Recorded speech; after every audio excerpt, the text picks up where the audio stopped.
Le ministère prophétique implique l'aspect que par l'onction vient la révélation. De manière générale, nous pouvons accepter que le Saint-Esprit réalise toutes choses, qu'il en ait l'initiative, qu'il conduise, étant la force et inspirant tout. Mais c'est l'éducation de toute une vie.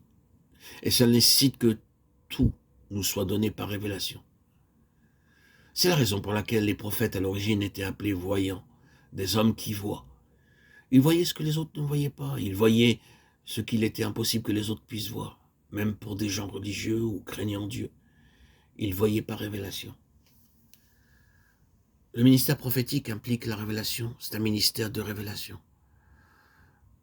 Plus avant, nous examinerons cela de plus près, mais je désire seulement mettre l'accent sur cet aspect maintenant. Je ne me réfère pas en disant cela à une révélation en dehors des Écritures. Je ne cautionne pas certains prophètes aujourd'hui dans l'Église qui prophétisent en dehors de ce qui est scripturaire. Non. Mais dans la révélation déjà donnée, et Dieu sait combien cela est suffisant, le Saint-Esprit intervient pour révéler ce que l'œil n'a pas vu et que l'oreille n'a pas entendu.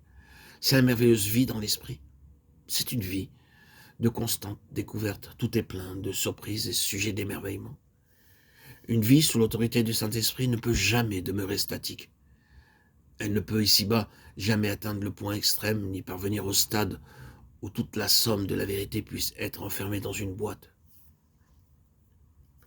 Une vie véritablement dans le Saint-Esprit est une vie qui est consciente, que cela dépasse et transcende bien au-delà de tout ce que nous avons vu, saisi ou ressenti. Les personnes qui connaissent et qui cependant demeurent sur une position statique, sans parvenir à voir au-delà de leur position présente, sont sur une base qui est étrangère à la pensée du Saint-Esprit. Le ministère prophétique sous l'autorité du Saint-Esprit est un ministère caractérisé par une révélation grandissante. Le prophète était un homme qui retournait sans cesse vers Dieu et qui ne s'avisait à parler de nouveau que lorsque Dieu lui avait montré. Il n'agissait pas de lui-même à cause de son professionnalisme, parce qu'il était prophète et que l'on s'attendait à cela de sa part. Il n'y avait rien de professionnel dans son attitude. Lorsque cela arrivait, c'était une tragédie pour la fonction prophétique. Il pouvait devenir un professionnel par le moyen des écoles de prophètes fondées par Samuel. Nous ne devons pas confondre ces écoles de prophètes avec la véritable fonction prophétique.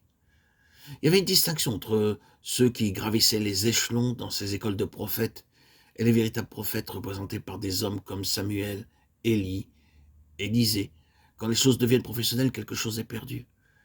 Car la véritable essence et la nature du ministère prophétique sont ceux qui procèdent constamment d'une fraîche révélation. Une chose révélée est nouvelle.